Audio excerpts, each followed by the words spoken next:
to the Now That You Mention It Podcast Nation. Thank you for tuning in to another episode of the Now That You Mention It Podcast with Roll, Jay, and RJ. Of course, I'm Roll, your favorite host. I'm Jay. And I'm RJ. So, hey, folks, before we get into this episode, we first would like to thank you for, again, spending some time with us and tuning in to our show. We want to remind you to please hit the like and subscribe buttons somewhere down below so that every time we drop another episode, you guys are updated. And don't forget to check us out on our audio formats, Podbean, Apple Podcast, Google Podcast, iHeartRadio, and Spotify. I get all those right? Yes, you did. Awesome. And don't forget to check our Instagram or Reddit page, of course, our Facebook page, and of course, you're always welcome to leave us a little love and comments here on YouTube. And don't forget to check out our website at nowthatyoumentionit.org, where RJ has creatively set up links to any number of these formats so that you can continue to access our programs. You know what, guys? And you forgot to mention TikTok. And one of these days, I'm gonna find a video of us all doing this, and I'm gonna sync it to a TikTok video. And that's gonna be the new TikTok challenge. I was just about to ask, are we taking turns doing the arrow thing now from now on? Well, you know what? You guys can also superimpose Bernie Sanders doing it, because Bernie's turning up everywhere, including our podcast open from last week. And these two clowns right here have been threatening to replace me with Bernie Sanders, which is some damn. Oh man. RJ's running out of four fingers to put. I'm not going to be able to advertise these videos because of the explicitness of these. I already had that issue with last week's, and now I'm pretty sure if I try to advertise this one, they're gonna dispute it for explicit content. So why? Because I said my brother's number one. I don't know why that's explicit content. You just said it in a more creative way. Yeah, that's all. Well, hey guys, where's my speech? Hold on. How do you not have freedom of speech if we're literally recording ourselves talking and get to upload it to a platform? Yeah, but multiple platforms. But you're trying to censor me, just like all this. And then try to censor Donald Trump. Yeah, that exactly. We're trying to go with. Oh, Twitter's going to ban our account. Something like that. Oh man! So how are you guys doing tonight? Good.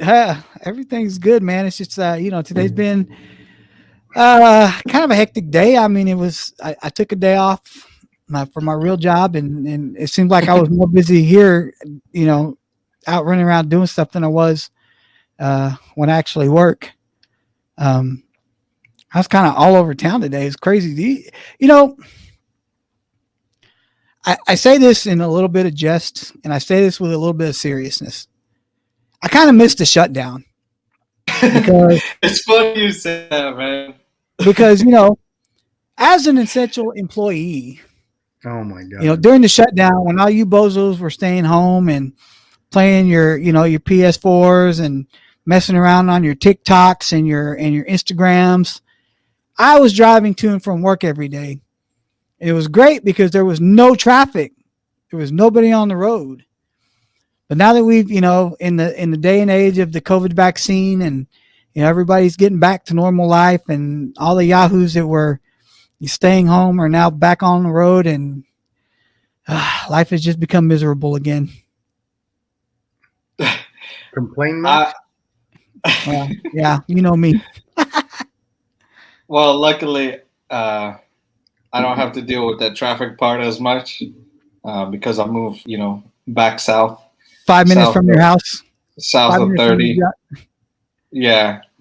But, yeah, definitely before we moved, though, and even to some extent, like, on weekends and whenever there's big events in town, you hit that traffic again and you're like, man, I did not miss this. And then, when you are out running errands and you're like, damn, man, I missed when the roads were empty and, life, I don't know, in a way it's like you kind of learn to appreciate. I know we all sat here and complained, but I think we all, to some extent, are learning that in some ways the quarantine and shutdown was a blessing. It's been almost a month almost a year since the shutdown started. We were right around March when the shutdown started. We're moving in on 10 months. And it's crazy to say, man, you remember back when, and it wasn't even a year ago, but like we didn't have to have it because it wasn't happening in Dallas. But like even my job gave us paperwork to carry in our vehicles to say we were essential employees. So if we got pulled over or whatever, the cops wouldn't say anything.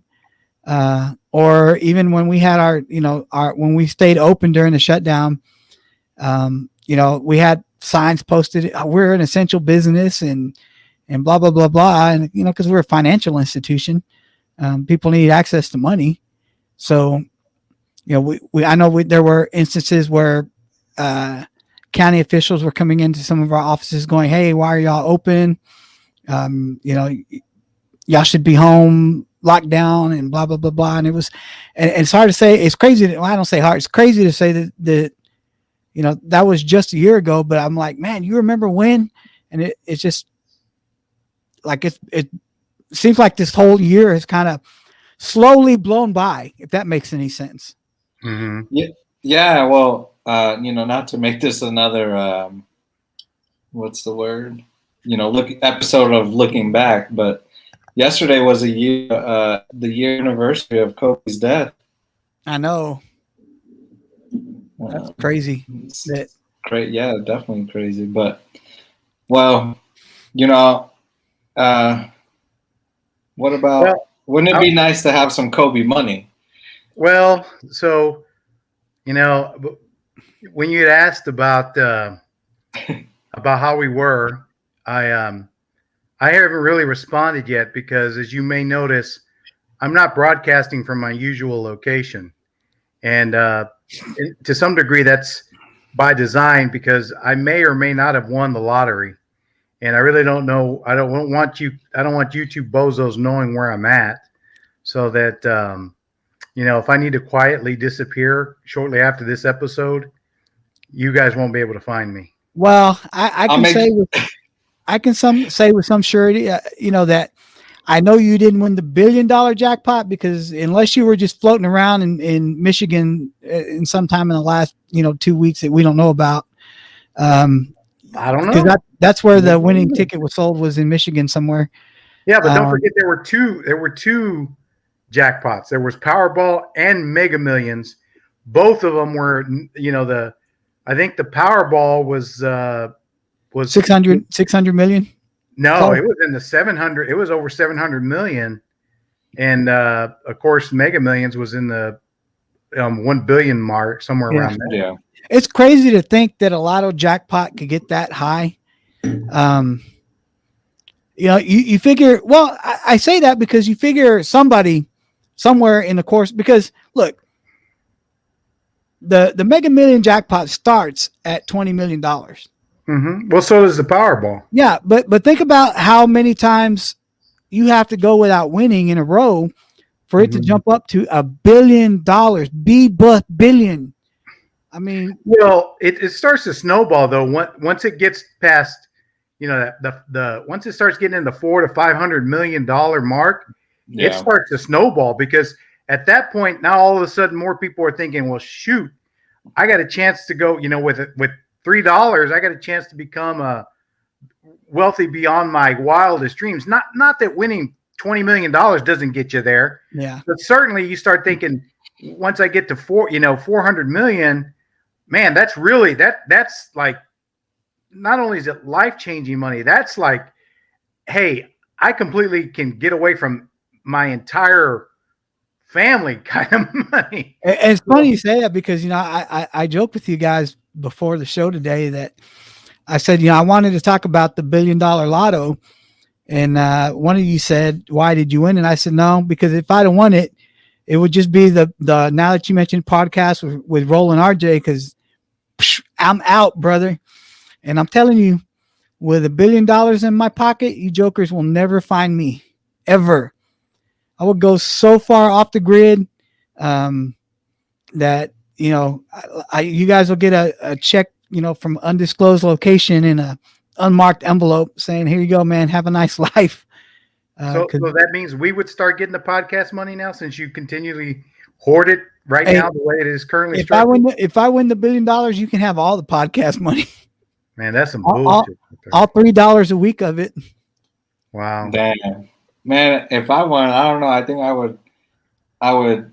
Well, first of all, invest some of it, but I'd also spend some of it on boosting up the podcast. But I guess that's just me, just trying to grow our audience. Well, that's the difference between you and us, RJ. We're already at the stage of life where we don't give a damn. It's like, hey, if I got that kind of money and I ain't got to work another second in my life, man, I'm going to the Bahamas. I'm gonna go see the world. You still got plenty of time ahead of you. You can continue to focus on this stuff. We're like, I'm with Jay. I'd be like, I'm out, guys. See you later. I honestly, we joke about what we would do with $1 billion, and the sad truth of it is, people who win big jackpots like that are more apt to go broke than people who earn that kind of money, because people who earn that kind of money have a sense of what it took to get to that kind of money, right? To earn that kind of money. When you're handed that money, it's real easy to blow. I mean, it's just, there's so many cautionary tales of people out there that win big amounts in lotto jackpots, and then 5 years down the road, 10 years down the road, they're broke. And it's crazy because you know as well as I do that anytime you're going to come into a significant amount of money, family members that you ain't heard from in years are all of a sudden, hey, cuz, you remember when we were kids and we used to go hang out? I'm trying to get this business off the ground, man. I really could use an investor. And it kind of, it equates to the athlete that signs a mega contract. Mm-hmm. So have you guys ever seen the 30 for 30 documentary Broke? Yes. No, I haven't seen that one. Dude, watch that documentary, RJ, because it covers an array of athletes, professional athletes, and it talks about all these athletes that come into all these millions of dollars, coming out of college when they're kids, coming from nowhere, and how so many of them wound up destitute by the time they were done. I think one of the big examples that they talk about was God dang it, the basketball player Walker. Allen Iverson. Allen Iverson's one of them, but not even him. The guy who played, his last name was Walker. He played for the Mavericks, the Celtics. Oh, Delonte West. No, not Delonte West. Delonte West didn't play for the Celtics. Anyway, I'll find it. He's an example too. What this guy made in his lifetime in NBA contracts. Walker? Walker was his last name. The bald-headed guy. He was bald-headed. Yeah. I know. Antoine Walker. Antoine Walker. That's him. In his lifetime in the NBA, signed contracts worth over $200 million. Right? Mm-hmm. And 5 years after retirement, he was broke. Wow, man. Well, I think, yeah.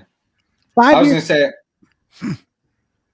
going to say, I think what you're saying is right. I think it's that mentality of like, you didn't work or struggle for that money, and go ahead. And not even just that, but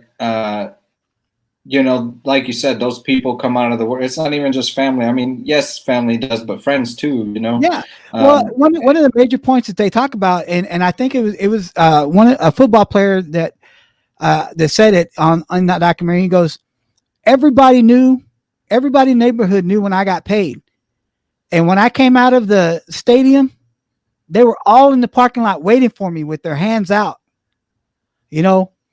Family, friends, posse, all these people were just, waiting for him to come out because they knew he just got paid. And so it was time they were going to get paid, and so that's how a lot of these guys wound up broke, is that we were supporting not just, themselves. They were supporting whole neighborhoods. Bernie Kosar, he's in this documentary, and he talks about how his dad stole millions of dollars from him because he was his dad. He's like, my dad had a sense that, hey, I made you into who you are. You owe me.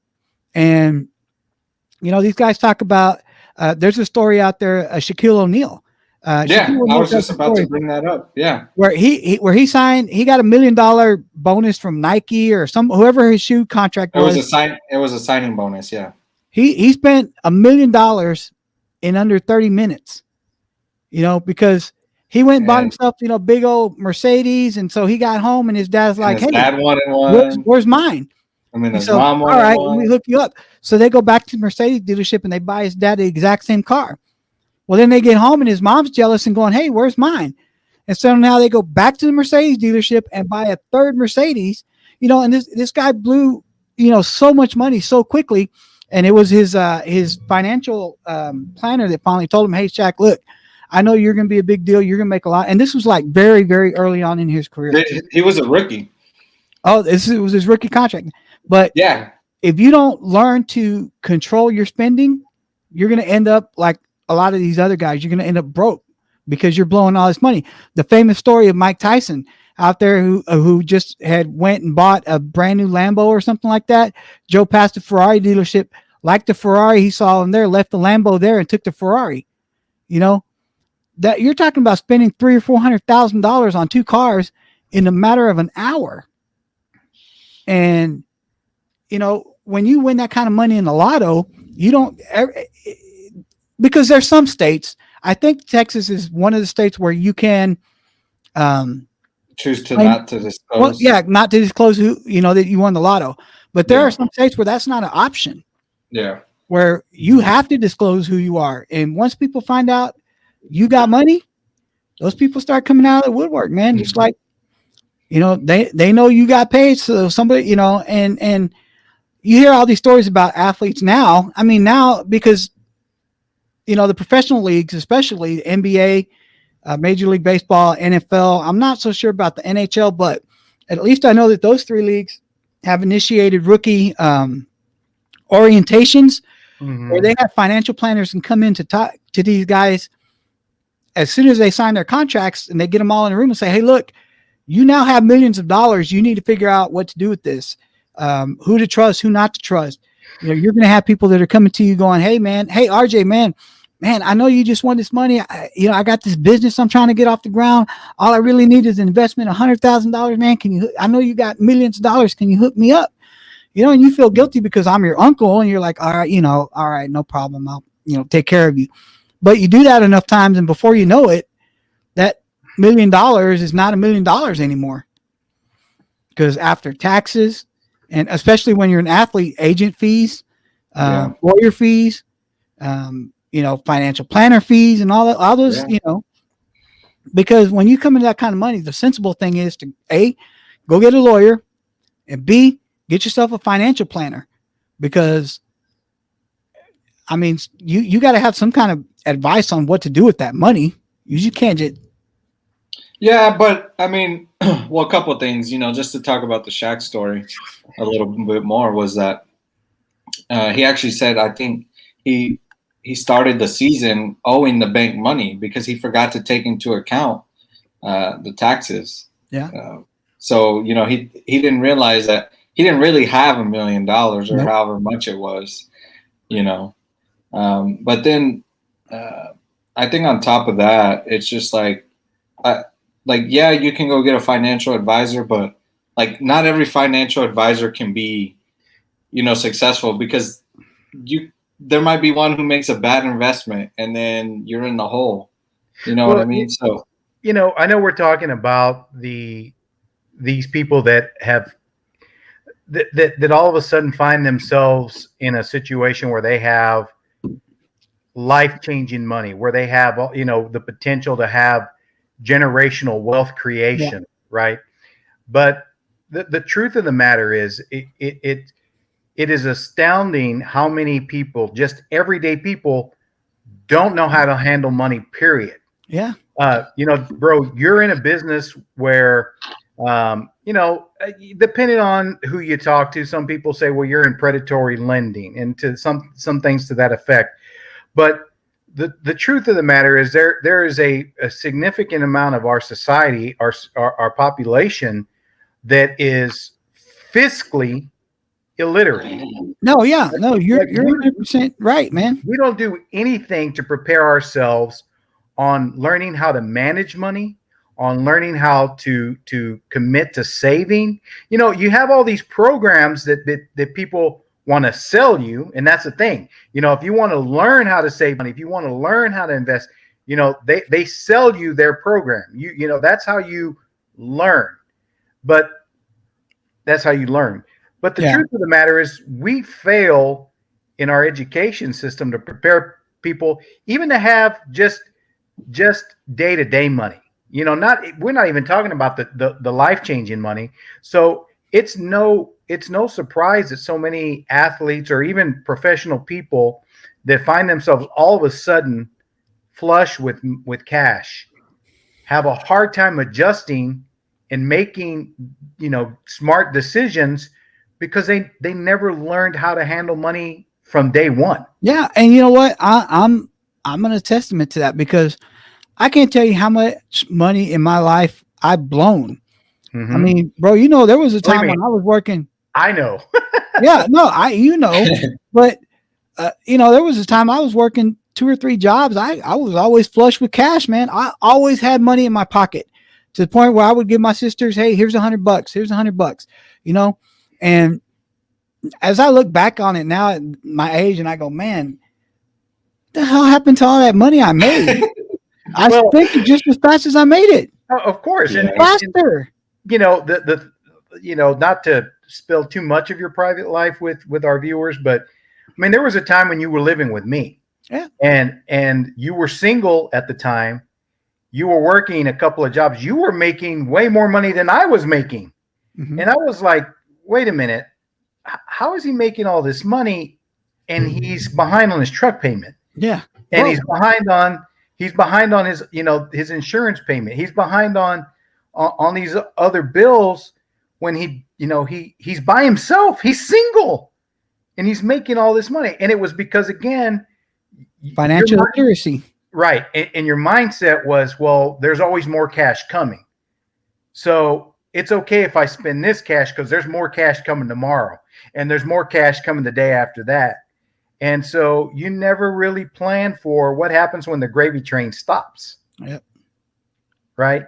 And so, I think we've talked about it in a past episode where all of a sudden you started buying, I remember you had a custom made bowling ball, you got into tennis for a while, and you had these very expensive tennis rackets, $200 a pop, unstringed.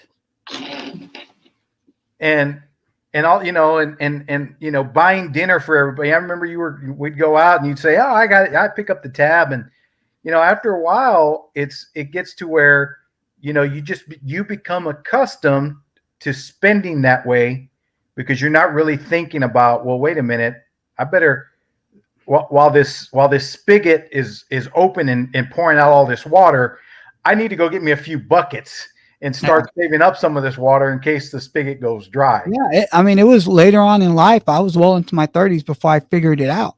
Mm-hmm. And unfortunately, that's, and by that time I was already in such a hole that I had to dig myself out of it. And it took me years to dig myself out of that hole. It took me years to dig myself out of bad credit. It took me years to dig myself out of, owing people money, owing places money, getting my credit restored. Because when you're young and you're financially illiterate, you don't think about those things. So a lot of these guys that come into that kind of money when they're 18, 19, 20 years old, coming out of college, because think about how many NBA players are one and done. They may go to college for a year, and they're 18, 19 years old coming into a league. And even at the league minimum, which is roughly around $400,000 a year, that's way more money than they've ever seen in their life. because all they have to do is sign a league minimum contract as a rookie. Now, if they're big stars, of course, they're going to sign, when they get slotted, they're going to sign those multi-million-dollar contracts. And then they're really not going to know what to do with all that money. Well, and I think the other thing too, bro, is aside from not really learning financial literacy in school, unfortunately in our own household, we didn't have a role model to teach us financial literacy either, because dad was kind of the same way. Dad, because of the family business, and he was they were very successful, and was just constant flow of money. He just didn't put a whole lot of importance on, hey guys, you guys need to start saving money today so that tomorrow, you've got something to fall back on in case, blank hits the fan. And it was never anyone teaching us those types of things, right? We basically had to learn it on our own. And to the point of going back where, again, winning $1 billion, right? It takes somebody who really has some discipline to think, okay, before I go claim this money, I better figure out what's the most advantageous way for me to take payment of it, and then structure it so that I can preserve it for as long as I really need. Because that's the other thing. I mean, once you start getting into different economic levels, your way of living and your cost of living adjusts. Yep.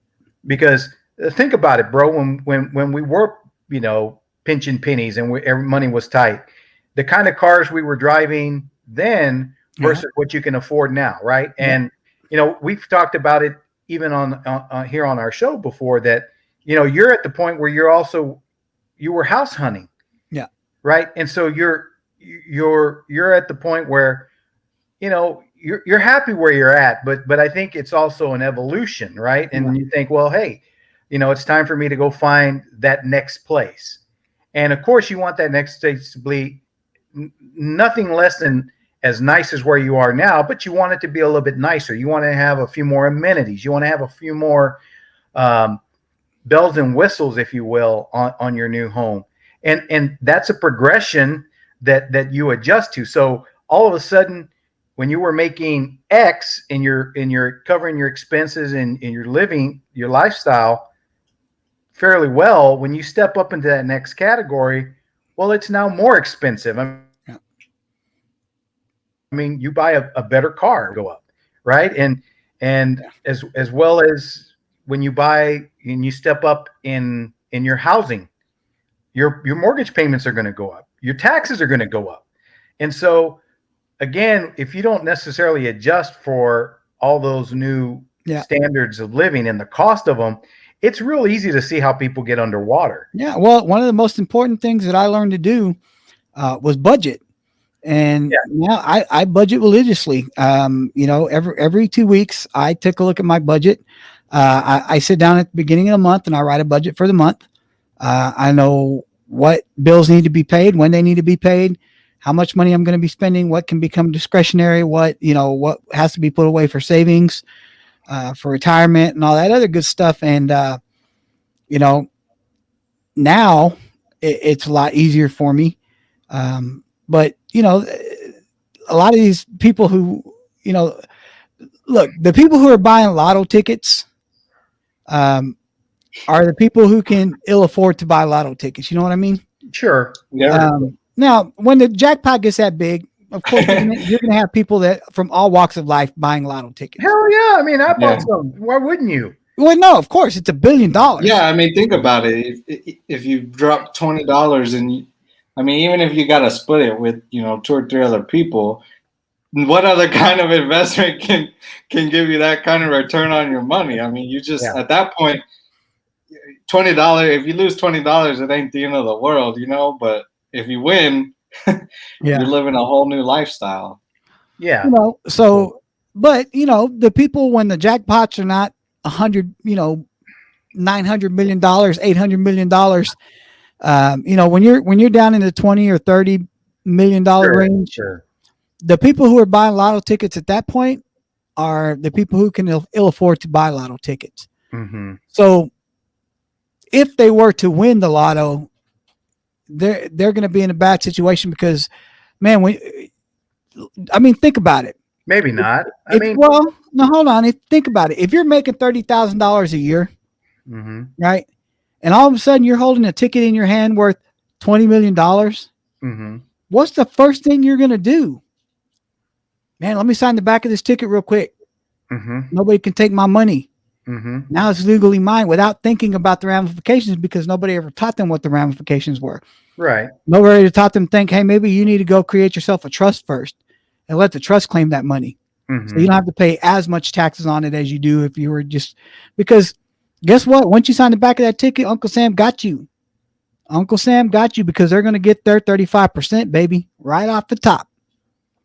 Before you even see a dime, they're going to take, their $7 million out of your 20. And you ain't walking away with $20 million anymore. Well, you're not going to walk away with $20 million anyway, because first of all, if you elect the cash option, you're getting they take it out right away. 60%. I think it's a 60% adjustment for the cash option. Right.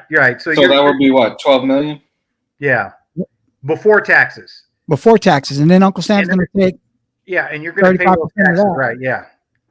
So your net on a $20 million jackpot, if you take the cash option, is probably $9 million, somewhere right around there. Which again, is life-altering money, particularly if you are in that $30,000 to $40,000 or $50,000 annual income bracket. Now, what happens after that is really what's going to be the more telling part. Is all of a sudden you go from, hey, I'm barely making my rent payments, I'm barely covering, have enough money to pay for groceries, gas, and maybe my car payment, to, hey, I'm going to go buy me $100,000 pickup truck. Yeah. Right. And you know what? I'm tired of living in this neighborhood. Let me go buy me a nice $400,000 house, without really thinking, well, a $400,000 house is now a commitment of, at least $12,000 a year in property taxes in Texas. I don't want to talk about other states, but in Texas, it's more or less about 3%.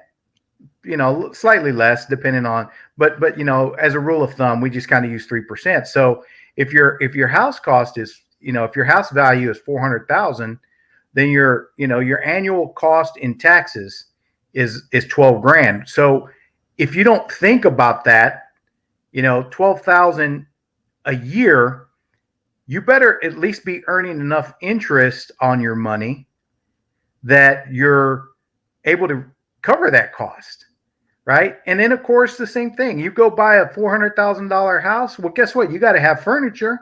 You're not going to bring the Rent-A-Center couch that you had, in the apartment you were renting. Man, you're going to go buy a $3,000, $4,000, $5,000 couch. You're going to go buy and then guess what? That $100,000 car that you bought, that depreciated down to about $60,000 the minute you drove it off the lot. Your significant other is probably going, hey, what about me? Mm-hmm. So now that $100,000 car turns into $200,000 cars, because I'm getting the same thing you're getting, or I'm getting, you're going to get me something nice, and then hey, if you got a kid in there, your sister's calling you, and now your mom and dad are like, hey, the whole Shaq situation. Hey, what about me? So before you know it, that $9 million is you've blown $1.2 million on crap.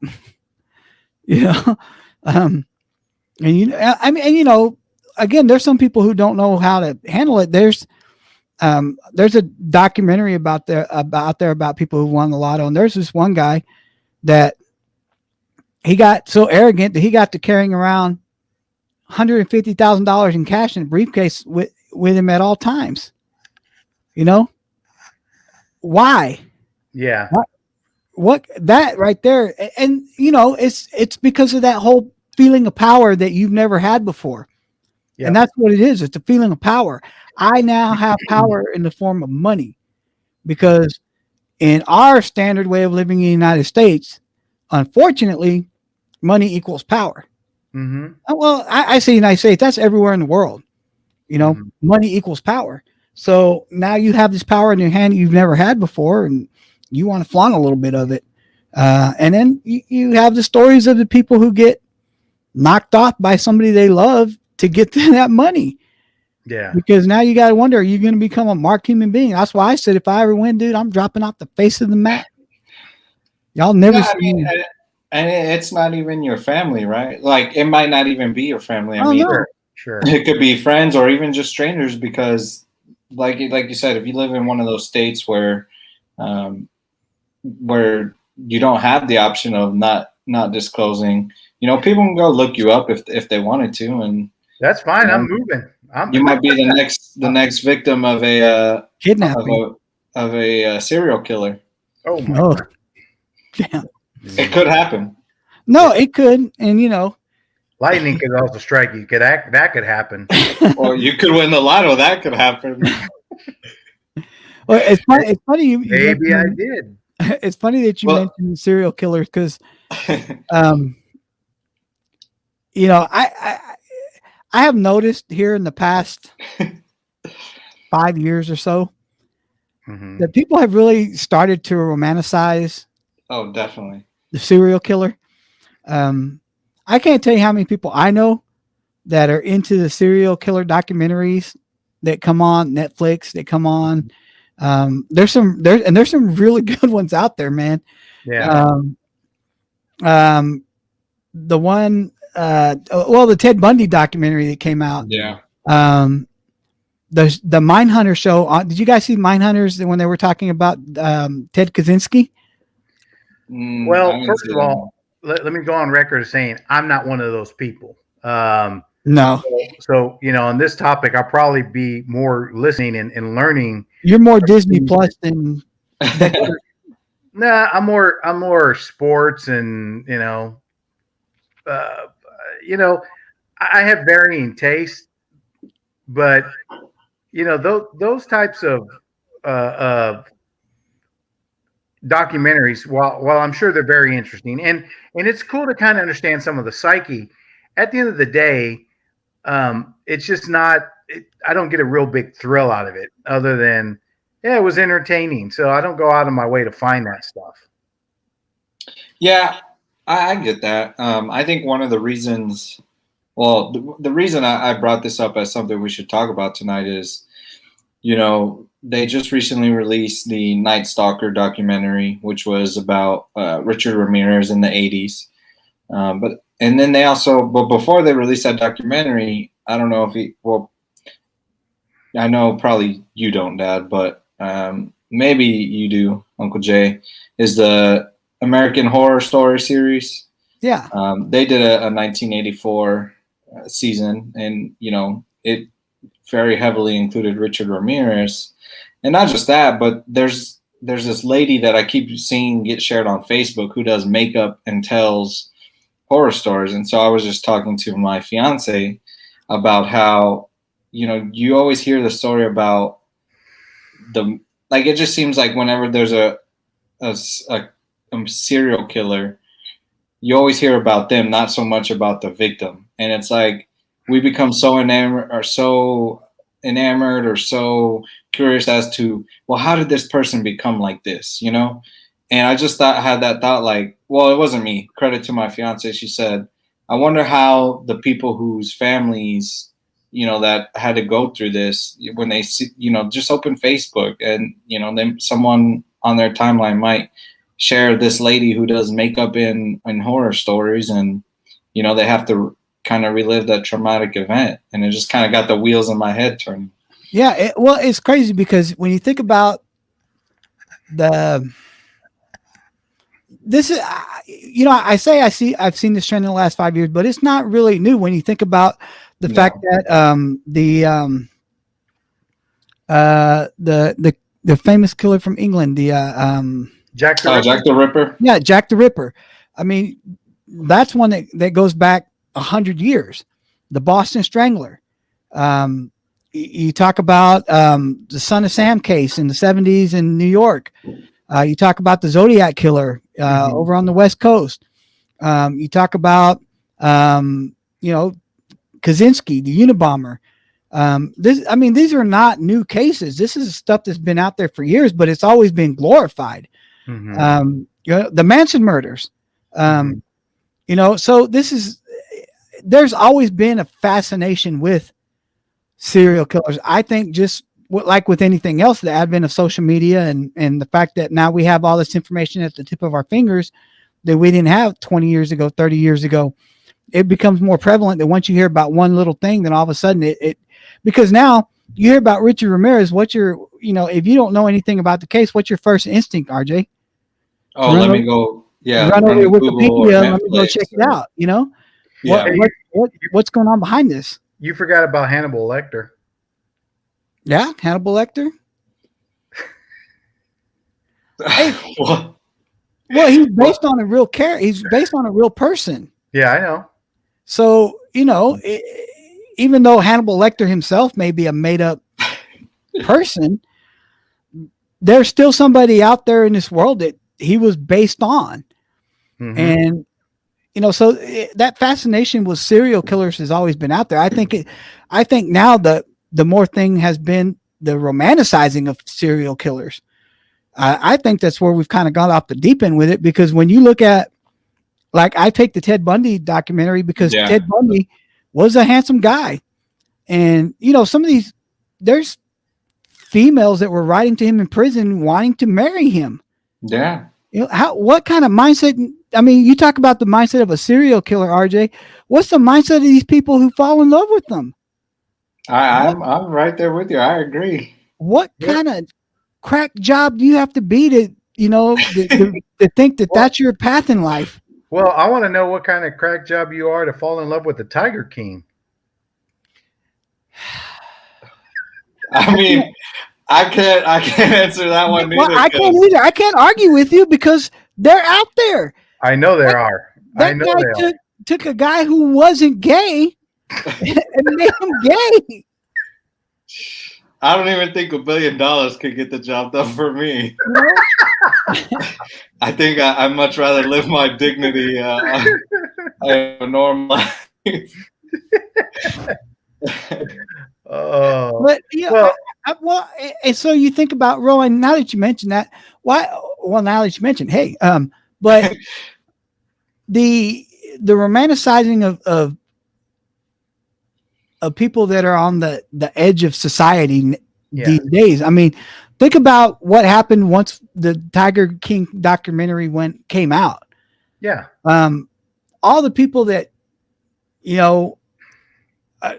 that kind of now have elevated Carol Baskins to a public figure. Because now you can't even think about something going wrong without going Carol Baskins.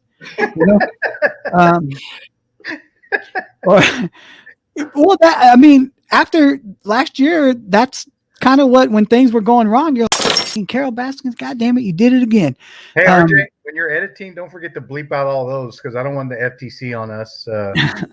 Well, I don't want Carol Baskins on me because she's already taken out 2 guys.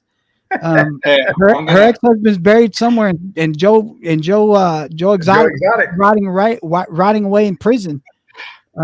For Jay's birthday, I'm gonna pay Carol Baskin to send him a happy birthday video. What's that? Hey, what's that celebrity service you can do now? Cameo. Yeah, you have her cameo me. Well, that's exactly what I was gonna do. Well, what's funny though is you kind of referenced something, Jay, that I think is somewhat maybe some of the underlying issue with that is celebrity. There are people that just can't help themselves but idolize and desire fame and celebrity. I mean, we make fun of like the Kardashians, right? And we've all talked about why are they famous, but it doesn't even matter why. It's the fact that they are. And then all these people that become huge fans of theirs, and defend them and that essentially even make daily life decisions based on the opinions of the Kardashians. Yeah. And I think that's what triggers some of these people that do romanticize serial killers, or someone like Joe Exotic, and that whole story there, is that I think that there are some people that are more enamored about fame, right? And for whatever reason, it's something that sometimes some of these people crave or admire. Or, I mean, think about it. Why do tabloids exist? Because sometimes it's just all it is really putting a maybe a little bit of a twisted spin on a celebrity, right? And news stories, and people buy into that stuff. People believe that stuff. And remember, for a long time we would laugh about the National Enquirer and some of the crazy ass headlines they would throw out there, right? Bigfoot spotted. Yeah, but you know what? Now it's so prevalent with the internet and social media. I mean, we laugh about the National Enquirer, but the truth of the matter is, all of our social media has become an extension of the National Enquirer. It's all about sensationalism, fame, and celebrity, and I think so many people buy into that stuff that, again, the people like the Kardashians can have a television series that have been on the TV for 15 years. And, we're like, why? Why is anybody watching that? But they are. I mean, no, I think the celebrity aspect does have a role to play in it, with some of these serial killers, because I think some of them know they're not gonna be famous for, whatever it is, music, whatever it is, just use music as an example. So how else can I get on the news?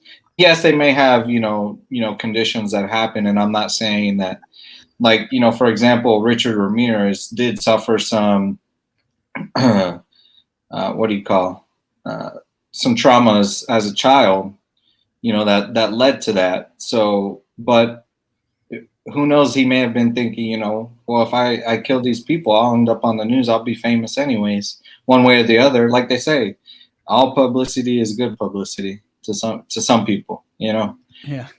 So I think that may play a role. That's just my opinion, Well, and the thing is, when you start to listen to the details of some of these cases, though, it's just it kind of gets you sucked in, and I think that's part of the reason why these guys enjoy the fame of it. Some of them, because I think we're all we get so bogged down in our mundane, minutia of life. This, I think sometimes we kind of need some drama that doesn't involve us. Right. And so that's kind of their, people's outlet for it. And honestly, bro, let's just be blunt, honest. Everybody wants to see a train wreck. Oh yeah, you're right. Yeah.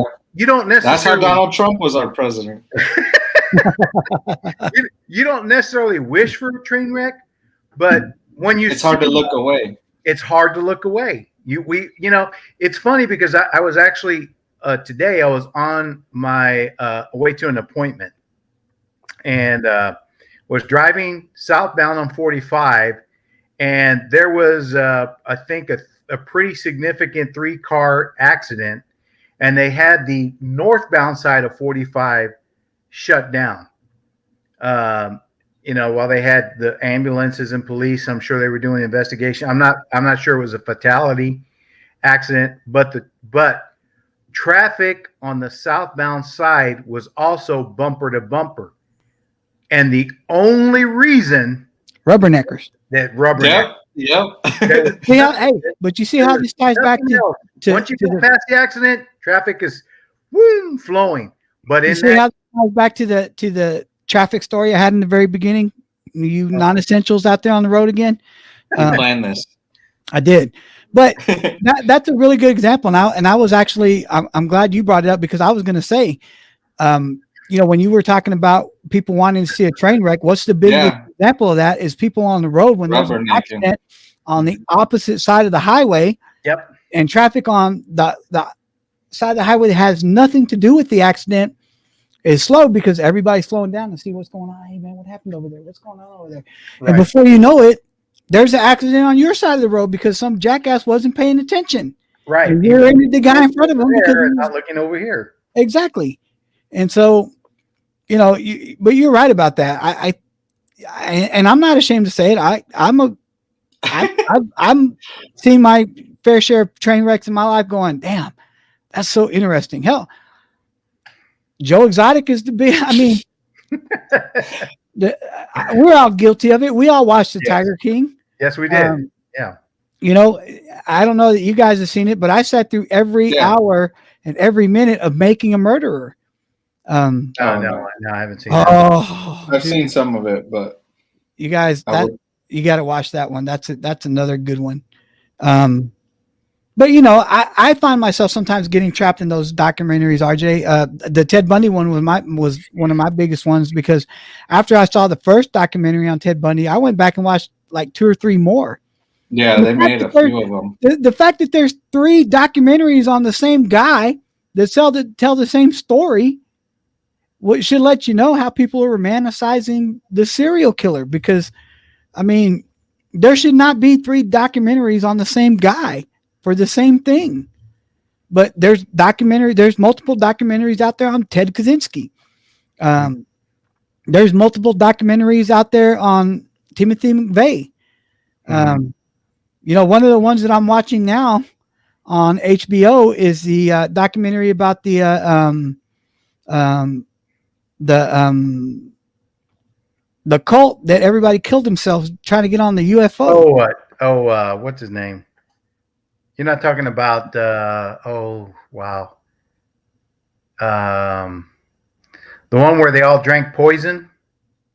Yeah. They were all dressed in black jumpsuits and Nikes. Mm-hmm. And they all killed themselves because they thought they were going to get on a UFO and go to another plane in the planet. The one that was on The Simpsons? Oh my God. Well, The Simpsons called a lot of things, dude. That's, but even when you think about, there's multiple documentaries out there on David Koresh. Yeah. Mm-hmm. Yep. There should not be multiple documentaries on these people, but there are. Why? Because we romanticize it. Why? Because we crave for more. We want to know that next little detail that somebody else didn't tell us. Right. And there is some fascination in knowing the story behind the story. I don't know if I'm trying to remember what channel produced them. I want to say it was Discovery Channel, or maybe it was the History Channel. But they did very similar documentaries about the pioneers that the captains of industry that actually made. I think it was called Making of America. Yeah. I've seen that. Yeah, and they did one on Rockefeller, and they did one on Carnegie, and they did one on J.P. Morgan. They did one on Westinghouse. I think they even part of theirs was that one was about also Nikola Tesla. Yeah.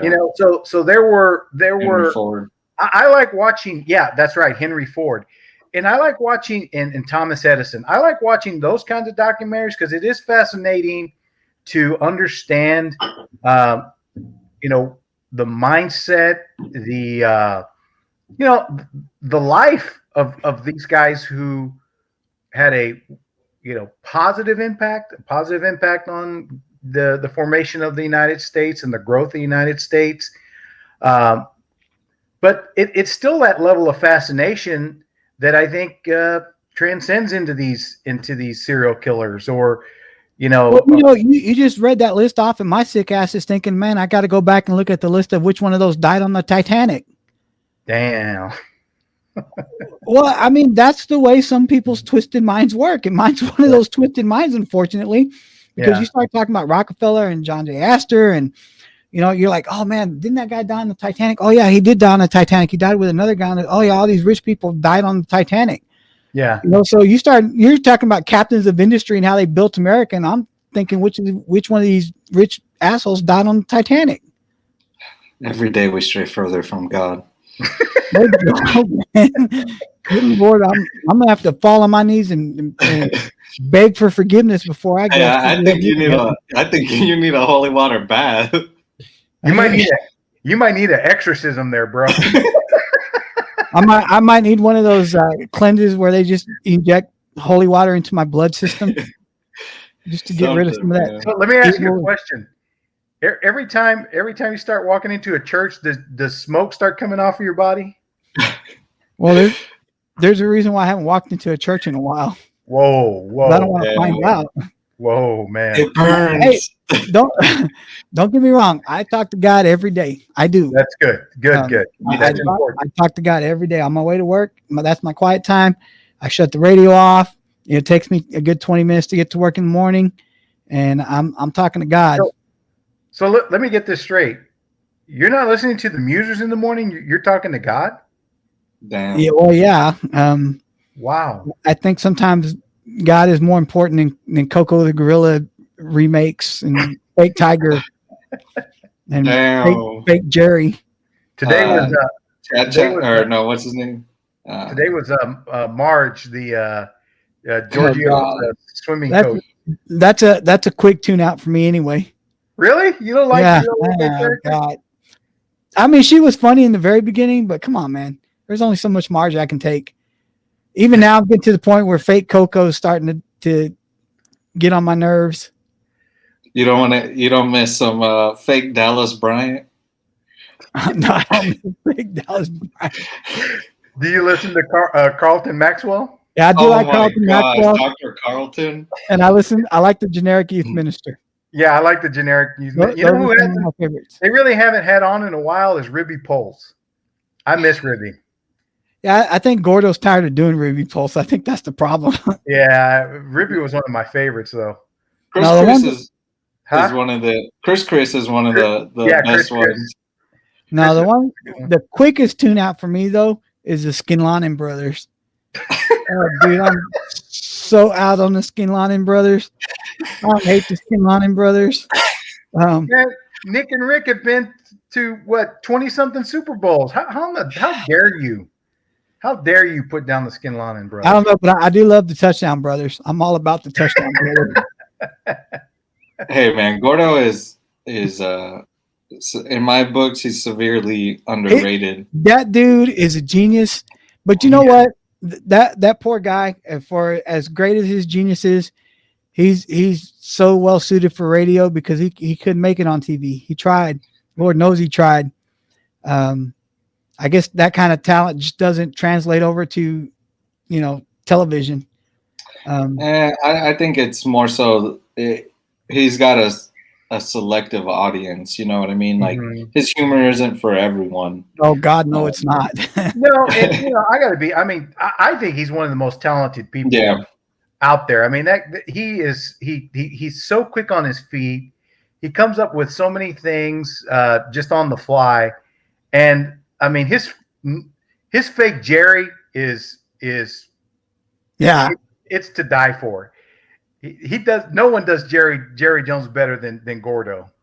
Or even his fake Jason Garrett was spot on, dude.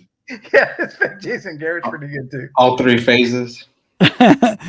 Those BF and blueberries. Oh, so great. All right, boys. I think that's about all we have time for tonight. We just want to thank everybody again for your time and attention. Thank you for listening to us. Thank you for all the love and support that we get, guys.